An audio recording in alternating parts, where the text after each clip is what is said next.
The only way that I can possibly describe the movie that we're going to be covering today is that somebody in Hollywood at the high echelon of society looked at zombies ripping people to shreds and thought to themselves, yeah, those cannibal things with an unquenchable hunger for human flesh, wouldn't it be absolutely spectacular if they didn't even have hair on their balls? And that might sound like an over-exaggeration, but it most certainly is not, because today we're going to be watching a movie where a high school gets overrun by a bunch of little delinquents that just so happen to be drawn towards more human-like dishes on the menu. The movie I speak of is, of course, Cooties. But quickly with the essentials, Discord is in the description for anyone interested, and thank you to all the channel members on screen, and if you want to become a channel member and get more exclusive content from your boy, including the raw reaction to this movie we are talking about today, consider becoming a member, because that video should be up at the same time this one goes up. But anyway, with all the essentials out of the way, let's get on with the carnage. The movie opens up with a rather graphic scene of a redneck killing a chicken, and we get a very detailed look at the process of turning that recently deceased chicken into chicken nuggets. I probably won't even be allowed to show it here. One thing I will say is PETA is not happy. We see them going down a conveyor belt, and as you can see, this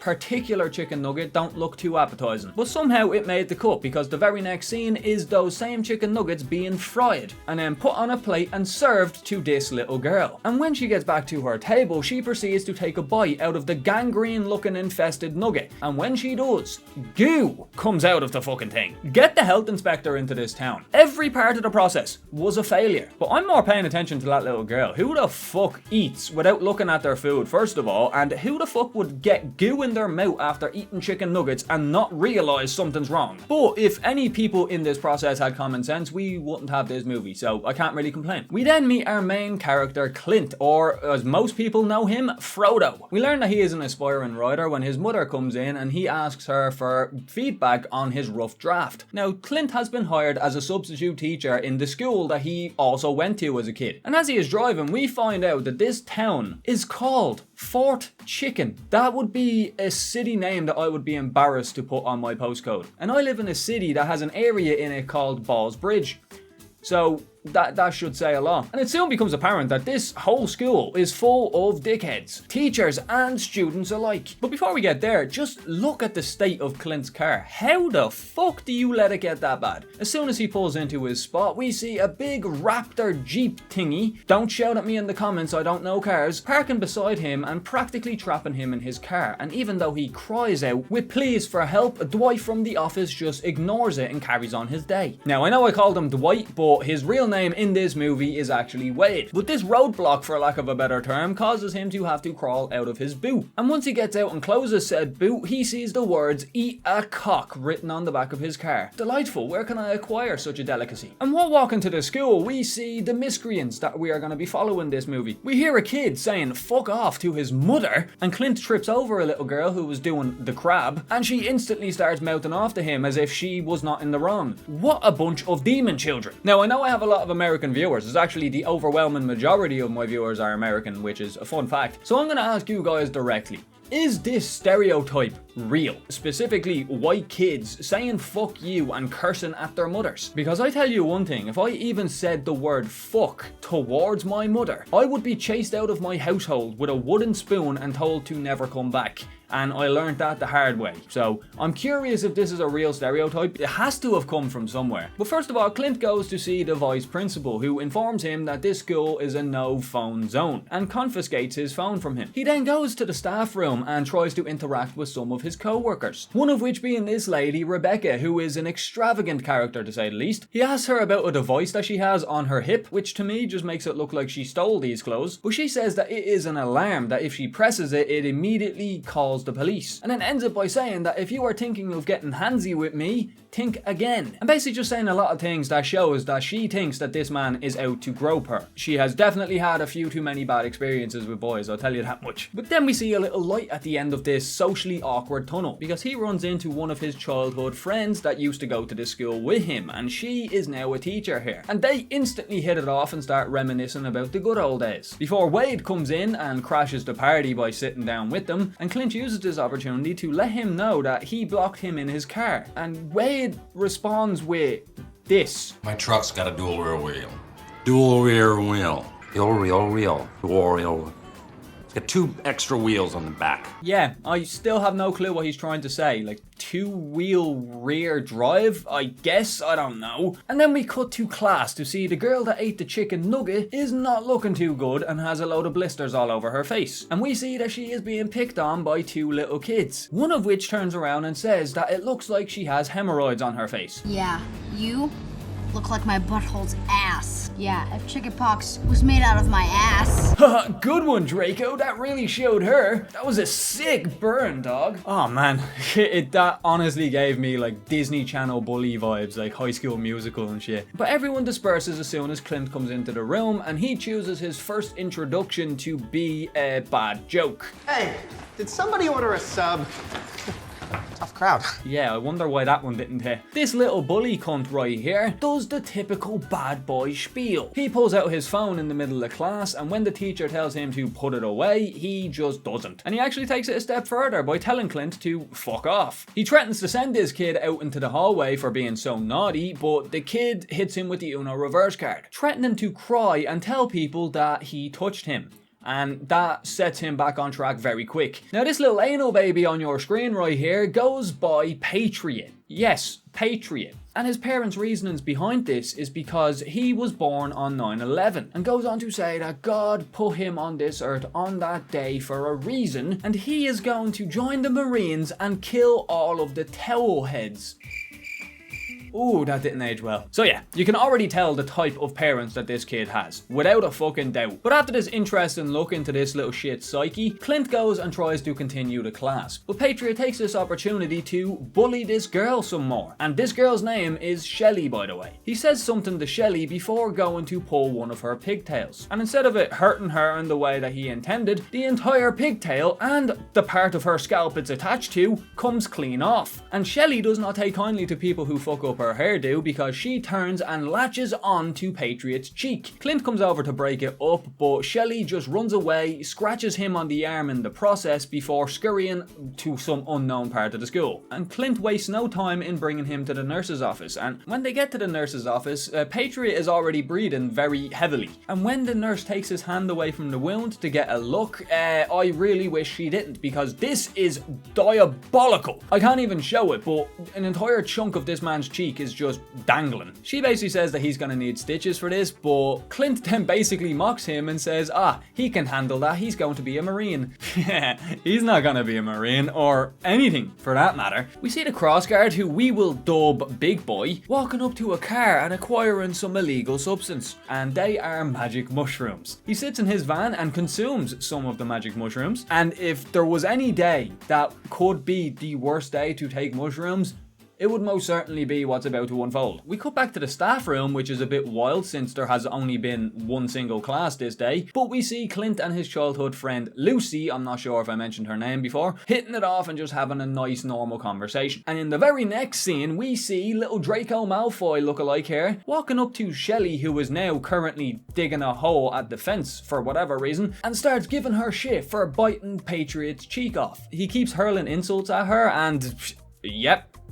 Yeah, you should have checked your mouth, pal, because now you no longer have one. We then get this like really campy slow-mo shot of Draco here running around and scratching multiple kids as he does so. A teacher comes over to help one of the kids who is currently on his knee, and this child must think that this is his moment or something, because he out here moving like the Winter Soldier. The teacher isn't getting any response for him, but as soon as he looks away, the kid stands up and smacks him in the jaw with the top of his head. And they start going to town on this man, munching away. A lady comes to see what the commotion is about, but she quickly gets turned on too and munched upon. Now Wade, for the entirety of this playground scene, has been out shooting some hoops and hasn't made a single hoop. Honestly, kind of embarrassing. We cut to see the guy in the van watching all of this carnage unfold, and he is just watching on in horror. But even in his dimension shifting state, he still had the common sense to call the vice principal and let him know what's happening. The principal runs out to stop them, but immediately gets surrounded, spun around in a circle, knocked to the ground,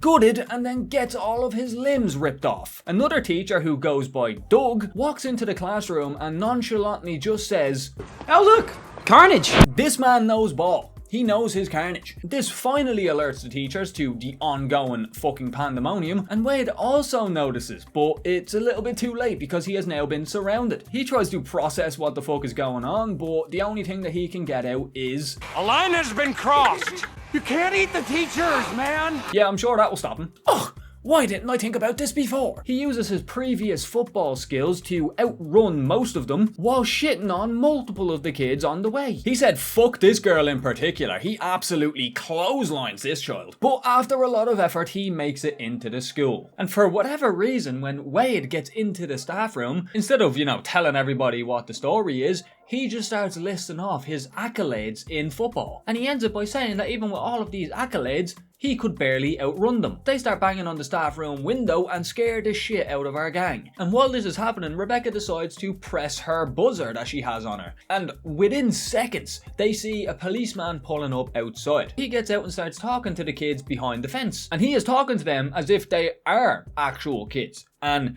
kids like to play and stuff like that, and that's probably what he was thinking. But when these kids that are so-called playing have literal blood all over them and weird growths all over their face, you should probably use a bit more caution there. Because the entire time he is just trying to calm these kids down. And while he is doing so, we see that Shelley has dug her hole so deep that she is able to go under the fence. But she doesn't attack. I guess she just wanted to get out of there. It is school at the end of the day, so I can't blame her. But the officer then goes to grab onto the fence to, keep his balance, and the children waste no time in chewing 2 of his fingers off. He starts panicking, as you would, and runs back to his car. And his name must be Terry because he puts her in reverse, and just when he thinks that he is home free, Shelley pops up in the back seat and starts gnawing on his neck, marking the end of the officer. Wade sees this and he gets a burst of confidence and says that he is going to go and do something. But as soon as he opens the staff room door, Patriot is there waiting for him. He lunges at Wade, but he just tosses him across the room like he's a piece of paper mache, and this scene perfectly shows just how much of a disaster this cast of crew are, because to fight off this single child, Clint throws a coffee pot, completely missing Patriot and smacking Wade in the leg. The little shit then jumps onto Clint, knocking him to the ground, and as he is trying to take a bite out of our boy, the others are trying to get him off of Clint, and they are not doing a good job in the slightest. Rebecca comes up with a genius plan to use her pepper spray on Patriot, but instead of hitting Patriot, she squirts it right into Clint's face. Even though that was a bit of a blunder, it done more than anything else in this scene, because Patriot actually stops attacking Clint. He locks onto Rebecca and lunges at her, but she moves out of the way, causing Patriot to accidentally spear this random woman into a fucking storage locker. A storage locker which closes behind them and locks. And when I said random woman, I'm not even joking. I haven't seen her once in this entire movie, and even the characters are baffled.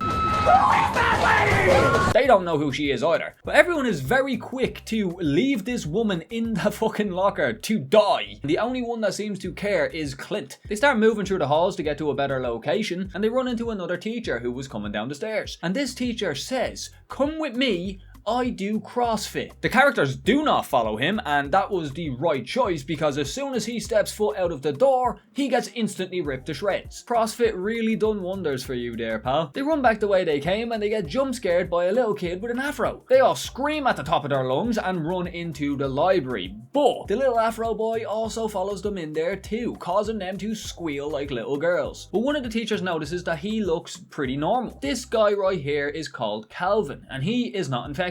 The teachers ask him what is he doing here, and he just says that he is studying for his English test, to which Doug very appropriately says, "Oh great, how's it going?" And I also want to point out something that Rebecca says as soon as she sees Calvin. Kill him! I hate it! Kill him! It was funny because it's something that I would personally say, because one of my favourite lines ever to say is "kill it with fire before it lays eggs," so I felt seen in that moment. They take Calvin with them and start moving towards the music room, but while they are doing that, we see that Patriot has somehow gotten out of this locked locker, and somehow the woman died.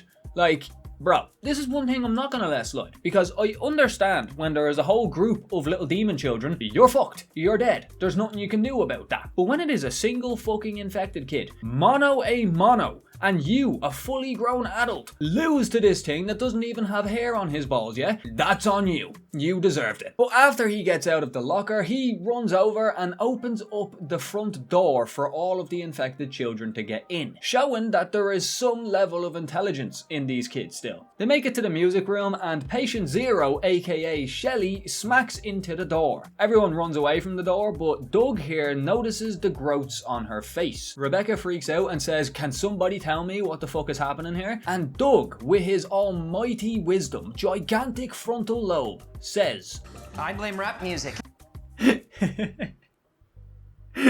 Yeah, come on man, Eminem, how could you do this to these kids? But while they're on the verge of a mental collapse, Calvin breaks the news to them that it is Cooties. They're a little thrown back at first, and Lucy says that that is not a nice thing to say, but then Doug speaks up and says no, he might have a point, and asks them to come with him so he can show them. But when he gets to Shelly and starts to describe what is on her face, he turns around to see nobody followed him, and they are all still in the other room. That actually sucks. But even though Doug is an absolute nincompoop, to say the least, this man has a sleeper build inside of his brain. Because although he is socially inept, as shown by a clip earlier in the movie where he's reading a book about how to have a normal conversation, under all of that, this man has some fucking brains. Wade comes up with a plan to get out onto the second story balcony and jump down to ground level and make a beeline for the cars. Clint is confused because Wade said earlier that he could barely outrun them, and Wade says that that was before I had a weapon, before pulling out a violin. Clint calls out the fact that it's a violin, but Wade, he sees it differently. He calls it an instrument of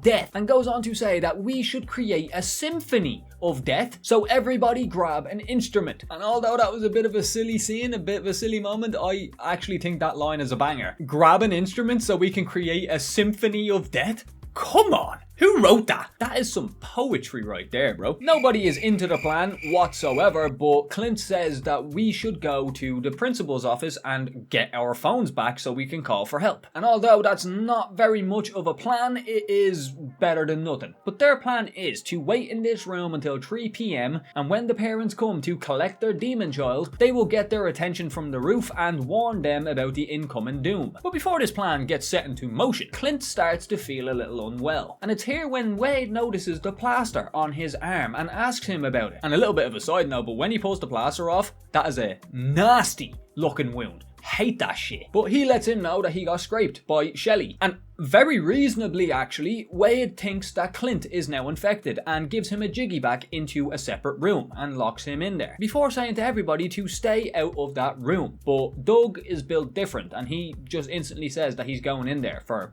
whatever reason. And we then get another scene of Big Boy in the van, which we get a good view of just seeing how he's doing at that moment in time. But my man is at the peak of his trip, and as you can see, he is freaking the fuck out. And you can't really blame him after, you know, taking mushrooms and witnessing a massacre from zombie children. Now Doug comes out and tells everybody to listen up, because it seems he has come to some sort of conclusion. And even when everyone shuts up, he just continues on asking for silence. It's a bit of a weird joke, but it happens multiple times in the movie, so I guess they were going for something. But once all of the imaginary voices in his head had silenced, he goes on to say that Clint is infected, but it isn't affecting him the same way it has the kids. And the symptoms he explains are as follows, in sequential order: stomach flu, cramps, the shits, or aka diarrhea, vomiting, and mild anal leakage. You know, the usual. Someone asks the obvious question of how the fuck does he know all of this just by looking at Clint, and he says, no,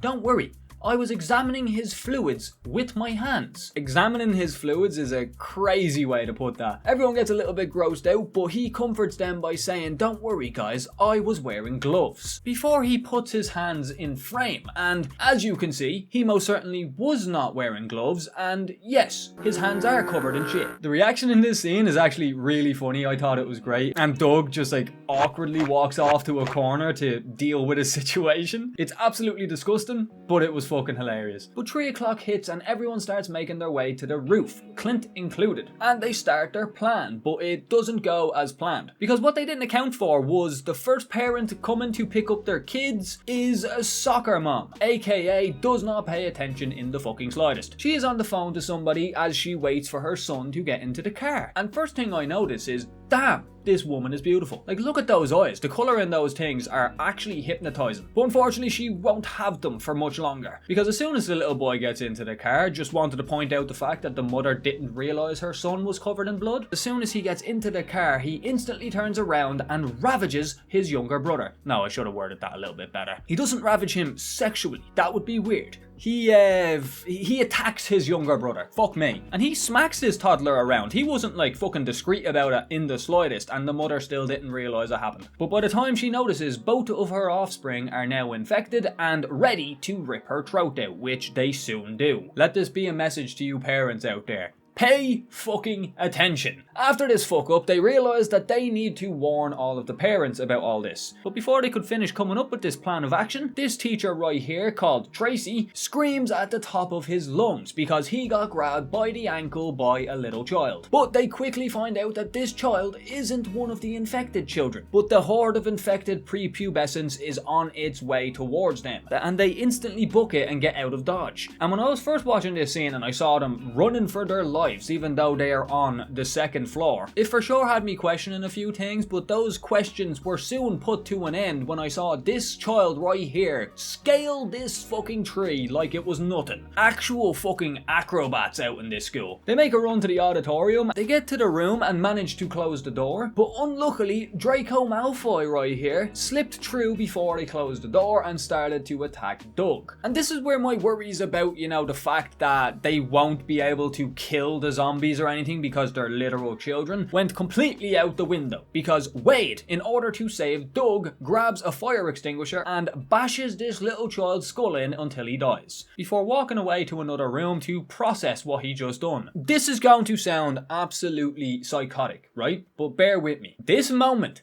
made me rejoice. I was chuffed because I was so worried. I was wondering how they were going to deal with the infected if they can't actually kill the infected. So I thought it was going to be a very PG type of movie because of that fact, you know. We see maybe some teachers getting ripped up and killed, but other than that it was going to be pretty tame. But as soon as I seen that little shit getting his skull crushed in, by the way, deserved little shitbag, I was beyond happy. That's all I have to say. But after the dust has settled and people have started to realise what they had done, Doug couldn't give two single shits. I think I'm gonna dissect him. Lucy tries to comfort the kids, which is two of them now, Calvin and the new girl who goes by Tamra.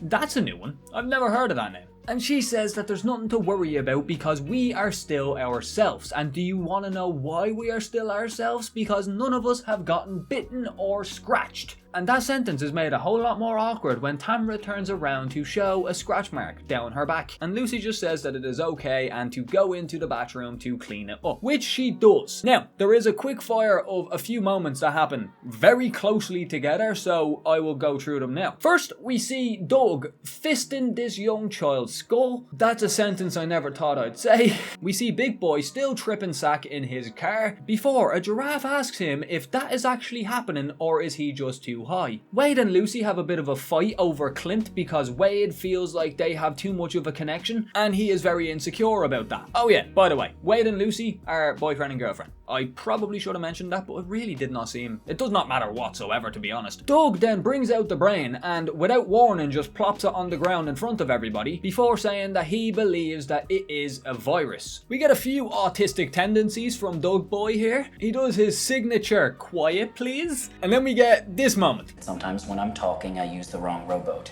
Word. Word. Word. Word. I don't know why, but I thought that was really funny. They then ask him about why Tamra and Calvin are not infected, and he says he has a theory about this, before walking over to the girls' bathroom and asking Tamra, and I quote, "Have you achieved menses yet?"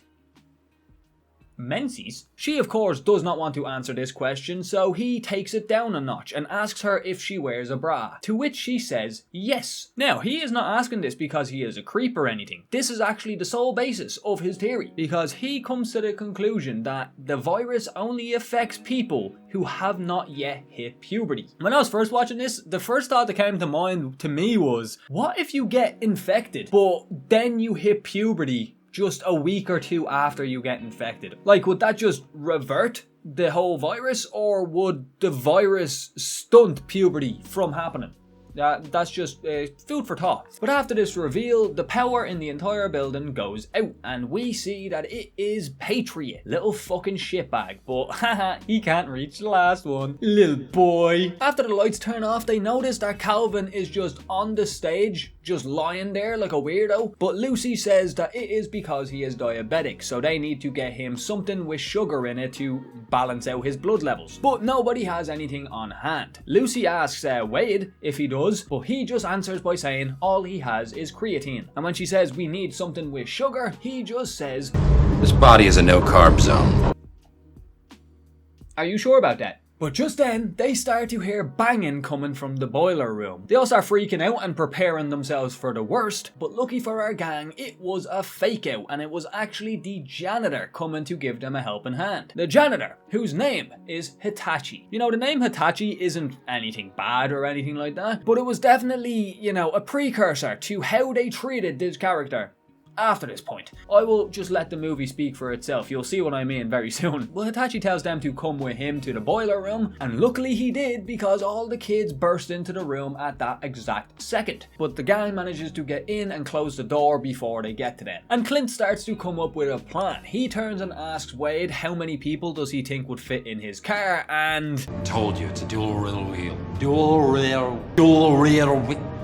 Probably 8 max. Still no idea what this man is saying. I have no clue. And Clint's plan consists of going through the ventilation system in the school, using it to get to the teacher's lounge, get a snack for Calvin out of the vending machine, grab Wade's keys from the staff room, and then use the vent to get as close to the parking lot as they possibly can. Clint gets volunteered as tribute because he is the only one tinsy-wincy enough to fit in the vent apparently. But before he does, Tamra gives him a cootie shot, and after the cootie shot he embarks on his journey and is soon followed by Lucy. As they are crawling, they come across a vent grate that leads to the floor of a gym, and in said gym there just so happens to be a creepy little bitch going in circles around the vent on a fucking tricycle. Could you get more creepy than that? And to make things worse, Clint drops his flashlight, which makes a bit of a bang, and this zombie child instantly catches on to that. He puts his face directly in front of the fucking vent grate,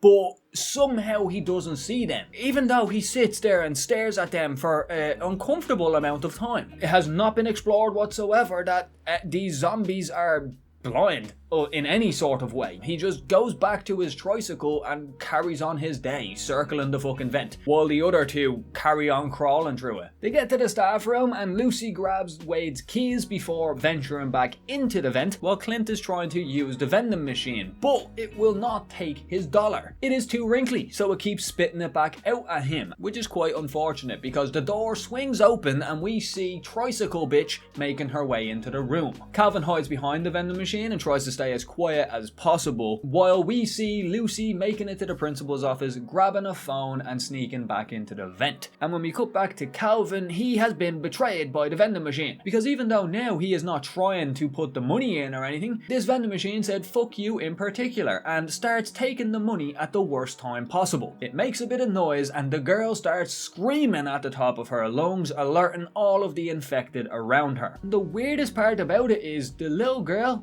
doesn't attack him at all. She doesn't even attempt to. She just screams and waits for Patriot to get there. So maybe it's a case of some of the infected are more of scouts and Patriot is one of the hunters. I don't know. But the vending machine finally works and he grabs Calvin's snack just as Patriot gets into the room. He jumps into the vent with the zombies not far behind at all. He gets grabbed by one of them, but he just hits him a swift kick to the forehead. They then let the others know of the incoming doom before tossing everything they have acquired down towards them. And as soon as they get them, they start doing a very smart maneuver actually. They put as much junk as they possibly can in front of the ventilation shaft before closing the door and using ratchet straps on the vent so that the vent won't open. Intelligence. I like that. But unfortunately this causes Calvin and Lucy to get split up from the rest of the gang. And now there's a few things that happen in here. One of the things is, he admits the only reason he took the substitute job in this school was because he knew that she was there. But there is a few things that happen in this scene that I am not going to talk about because the movie never elaborates on it. Like, they smooch for a bit before stopping and saying, oh no, I don't want to encroach on your relationship or anything. And they leave it at that. That is it. But like, Lucy says something that makes me question her loyalty a little bit, because after he says that, she says, maybe if there was a bottle of wine. What do you mean by that, miss? No, I know exactly what you mean by that, but please elaborate in your own words, please. Clint then says that there's probably some alcohol in some of these bags. Obviously, he wanted to hit that, but upon searching through the bag, they find nothing but Adderall and Ritalin. ADHD medication, boys. And they find a fuck ton. Like, dear God, have our numbers quadrupled or some shit? Why? What? I remember like 1, 2, maybe 3 kids in my school that had ADHD. That was it. And I was not one of them. Well, I was, but I didn't know I was one of them. So is it really that bad nowadays? Like, kids actually on medication and shit? But Clint has an idea when he sees this, and he opens the door outside to see a sight that I can only describe as a child's tea party from hell. Because one girl is putting makeup on this recently deceased woman that is probably dead because of their hands. And there are a few more around doing other illicit activities. But Clint opens the door and tosses a bunch of the meds outside before closing the door again. And a little while later, when he opens the door once again, he sees that they are all dead. But yeah, he says that, oh, you can overdose on these things. Well, no shit. It raises your heart rate. What do you expect? I accidentally took 2 instead of 1 in the morning one time, and I honestly felt like I was going to take flight. And then we get to, honestly, my favorite scene in the movie. It's really fucking cool. They come up with a plan to fight their way to the parking lot and make it to the car and drive away into the sunset. And to do that, they kit themselves up. Wade puts on one of those American football like shoulder guard thingies, and he gets one of those baseball pitching machines and hooks it up to his arm like he's fucking Iron Man. Hitachi grabs a pair of shears and breaks them in 2, basically giving him fucking daggers. Tracy creates like a kurigama of sorts. Do you know the shit that the shinobi used to use with like the farming sickle tool on the end and the chain? Yeah, imagine that, but with a lot of sellotape and a bunch of pointy objects sticking from every angle around it. And I actually can't remember the other people's weapons, and I don't really care. They discuss their plan over the radio on how they're, going to fight their way to the car park and stuff, but that might have not been a good idea because we see that Patriot actually overheard this conversation, which will become important very soon. Because as they walk through the halls on the way to the main door, Wade takes out multiple children with his little baseball machine thing, absolutely cracking their skulls wide open with every shot, before continuing out to the main car park, while Hitachi stays behind and peep the stance. Yeah, they're doing exactly what you think they're doing. Hitachi, the Japanese man, is efficient in martial arts, and I don't even say that lightly. Look at this man, absolutely laying hate on these little prepubescents, and he is not holding back in the slightest. He is fucking them up. But it definitely is slightly racist, without a doubt. And the last thing we see from this scene is a zombie coming out of nowhere and it cutting to black. So we can only assume Hitachi has made it to better pastures. Now back with the main bulk of the crew, as soon as they go outside, we see that these kids are dirty little campers and are waiting for them. And this is when everyone's time has come to shine. Everyone steps out there and absolutely pummels these little dipshits. Even Tracy is fucking people up. And 15 minutes ago, he was squealing like a little girl. Even Clint is in on the action, fucking them up with the hockey stick. Wade has now abandoned his baseball machine and is now using a lacrosse net to fuck some Z's up. Not the weapon I thought I would see, I'm not gonna lie. Oh, and Doug, of all people, has this mad fucking taser gun that he created, like MacGyver, out of scrap. Tony Stark built this in a cave with a box of scraps. I thought that was really cool. The biggest doofus in the group created that. But they fight their way through and most of the gang make it to the car, while Wade stays behind and tries to hold the zombies off while they get in. Wade is not very far from the car. He could very easily turn around and get in the car just as easy. But he turns to Clint, throws him the keys and tells him to look after her before going and sacrificing himself himself to hold off the zombie horde. And like, he puts up a good fight, but he eventually gets overwhelmed and knocked to the ground as the rest of the gang drive off. They all start driving away, obviously a bit upset over the events that just happened, but in the background we see Patriot, the little fucking bollocks, emerging from the back of the truck and climbing onto the roof. And while Clint is mid-sentence, he gets jump scared by Clint grabbing him by the shoulder, causing him to jam on the brakes and... oh my fucking god. This man's jaw is hanging by a thread. By the way, I can't show you it because it's way too realistic. I never thought I'd see the day where I'll be staring a child in the face while his jaw is hanging off. But here we are. We have made it, folks. Now, this vicious braking caused the car to turn around. So Patriot is now behind the car. And as soon as Clint sees that this little shit is still standing and ready to rock, he moves like Terry and puts it into reverse, absolutely speeding towards this prepubescent before telling him to eat a cock, as we see a little chicken ornament on the back of the car going directly into Patriot's mouth before he gets squashed against a tree. Whoa. Now that was kind of cool. That was kind of sick. Before the gang drive away into the sunset, before unfortunately realizing that they are very, very low on gas. They make it to a town called Danville, and this town's motto is, "At least we are not Fort Chicken." Valid, to be honest. And as they are driving through the town, they see dead bodies littered everywhere. And after this realization, they unfortunately break down in the middle of the road. And when they get out and try to plan what to do next, Doug calls out to the rest of the crew. And when they go over to see what he wants, he is in front of a TV store watching the news on the TV. And we see that at least 4 other states in America have been hit by this pandemic. And while they are trying to process this information they've just gotten, a bunch of little shits creep onto the car behind them and patiently wait for our gang to notice them. And when they do, they react just as you assume they would, screaming like girls and running into the nearest building they find, which in this case is completely pitch black. Doug finds a flashlight, and when he turns it on,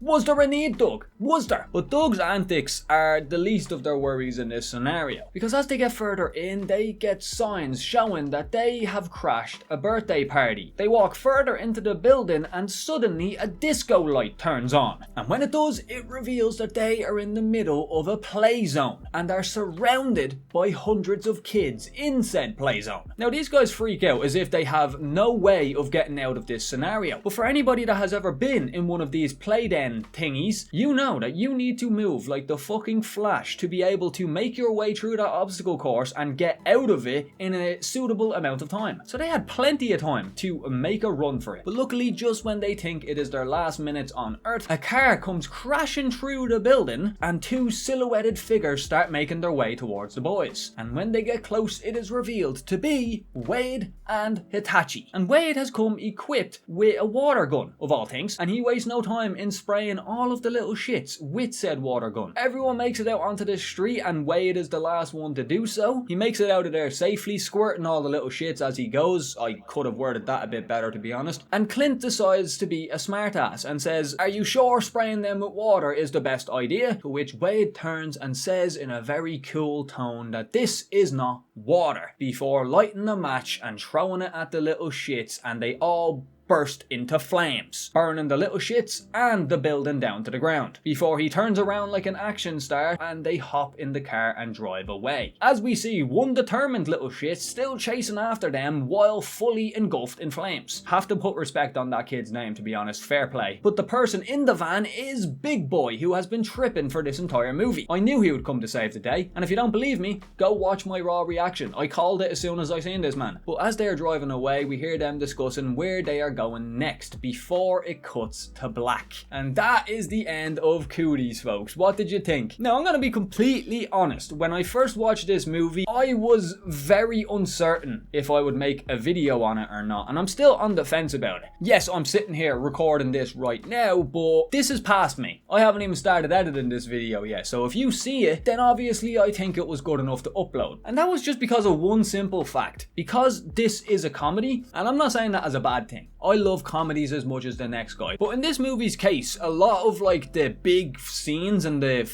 best scenes are jokes. But one thing that definitely got to me and definitely took away from, you know, the fear of them going in to fight these fucking zombies is the fact that the infection does not affect adults. That took away one of the biggest fears while watching a zombie movie. It's not something you would ever think of, and I never even thought of it until I saw this movie. But one of the biggest fears in zombie movies isn't the fact that, oh, they could get eaten and ripped apart at any moment. It is the fact that one single bite can mark the end of any of these characters. That just adds a whole new level of stakes that, like, even if they don't hurt you to the point of death, if they get a single nibble in, that's it, you're done. So it just adds a lot more tension in those like fighting scenes, and in this movie it did not have that. But most of the time it's the adults that are on screen. They don't really play into, you know, the kids being infected all too much. But I'm not going to end this video on a bad note, because there was a lot of things that surprised me about this movie. And the main one that I've been harping on since the beginning, and that is the special effects and just the practical effects as well, which nearly certain every effect in this movie is practical, because it looks way too real to be CGI from 2015. Like, I was no joke impressed with a lot of the special effects. But yeah, the movie was funny, the acting was really solid, there were some moments that caught me off guard. The only other problem that I have with the movie is how it ended. It just very abruptly ends. All we're left with is questions. Now, quickly before we end, I want to give a huge shout out to the members. In the besties tier, we has Riri's Limitless Mind, EJBMTH, Starkid Phil, Jason Todd, Bread, and Gitchy Gitchy. And in the legends tier, we have Nova Galaxy and JM Chattel. Love you all, bunch of legends. Thank you all so much for the support. Now, quickly before I end the video, I just want to feature the people who guessed that I was going to be covering Cooties today, and usually I read out everybody's names, but I don't want this outro segment to be 5 minutes long, because every single person on Discord and on YouTube guessed it right. First of all, since the people on Discord got the first crack at guessing, these are all the people that guessed it right. Appreciate you guys participating, and this is all the people who got it right on YouTube, and as you can see, it's a long page. So since every single time I played a guessing game with you guys, a plethora of you get it correct, I'm going to be changing the rules a little bit. I'm going to keep it to the first 3 people to guess it right on Discord, and the first 3 people to guess it right on YouTube will be featured in the video. So if you want to have the first crack at guessing, join the Discord. I posted there first, but if not, just keep an eye on YouTube posts for whenever I post the hint. So yeah, if you enjoyed this video, leave a like, comment, hype the video, let your friends know about your boy. But yes folks, with that all said, I'm gonna go, because I am sweating out of places that I never knew I could sweat from. But with that all said, it's been EXO, and I'll talk to you all in the next one. Have a good one, folks.